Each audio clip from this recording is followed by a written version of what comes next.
भगवान को भी पता नहीं भगवान के नाम में कितना आनंद है। खुद तो लेता नहीं ना, दूसरे लेते हैं तो उनको पता होता है। तो क्यों कहते हैं कि भगवान से भगवान के भक्त बड़े होते हैं? क्योंकि वो नाम की महिमा को उजागर करते हैं। मोते संत अधिक कर लेखा, मेरे से ज्यादा संत को अधिक गिनो, ज्यादा गिनो। क्यों? क्योंकि मेरी महिमा का वर्णन तो वही कर सकते हैं। तो भक्त जब स्तुति करते हैं तो भगवान को कहते हैं आपको पता ही नहीं कि आप कौन हो, आपको पता ही नहीं कि आपकी महिमा क्या है, तो हमसे पूछो आपकी महिमा क्या है।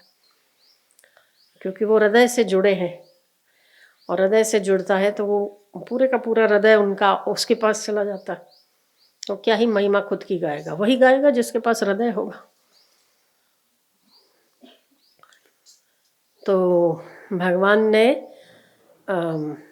ऐश्वर्य, यश, कीर्ति, उसका ऐसा वाला ऐश्वर्य जो भौतिकवाद का है, वो उसके आरती और अगरबत्ती करने वालों को दिया है। नाम जप करने वालों को अपना हृदय दिया है जिसमें भक्ति, आनंद और प्रेम होता है। और अपनी बुद्धि ज्ञानवान को दी है जिसमें ज्ञान होता है, मुक्ति होती है, जीवन मुक्ति होती है।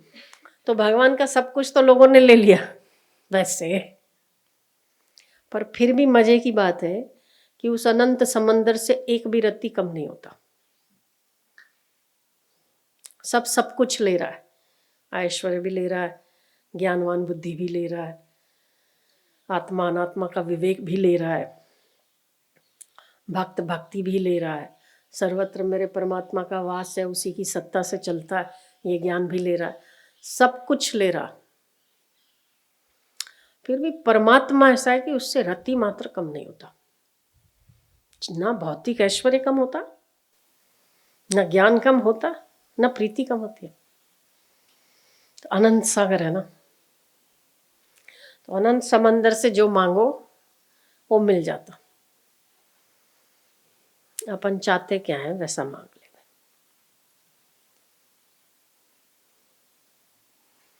तो आनंद चाहते हैं अपन, तो आनंद किस में? बोले नाम जप में। तो मजा आवे नहीं आवे फिर भी संकीर्तन करते रहना चाहिए। भगवान कहते हैं जो नृत्य करते हुए मेरे आगे संकीर्तन करता है मुझे बड़ा पसंद आता है, मेरे लिए करता है। जो अपने तो पार्टी में नाचते वाचते खूब है, गरबे करते तो नाचते हैं, अच्छे लगे तो दिखाते हैं दूसरों को कि हम अच्छे लग रहे हैं। तो भगवान के आगे भी उनको अच्छे लगे इसीलिए नाचने का तो भक्ति है।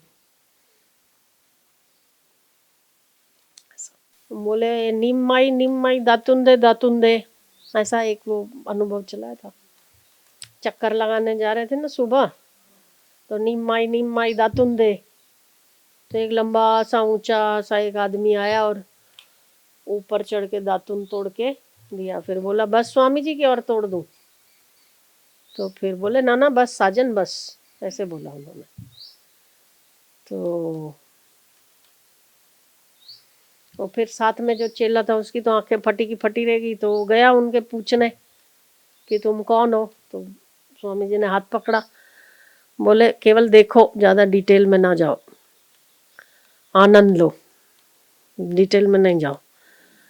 फिर बोले कि और वैसे ही तुम जाओगे पूछोगे तो जवाब नहीं मिलेगा। तो बोले चलो स्वामी जी आप ही को पूछता हूँ क्या है। बोले कुछ नहीं, ईश्वरीय ऐश्वर्य का अलग अलग विभूति है, अलग अलग वो है, क्रियान्वित होती है शक्तियाँ अलग अलग। बाकी आप चित्त और हृदय ठीक ठाक हो और हृदय निर्मल हो तो ऐसे ईश्वरीय घटनाएं घटित होती रहती कि आपके चित्त में फुरना हो और ईश्वर काम कर देता है ऐसा।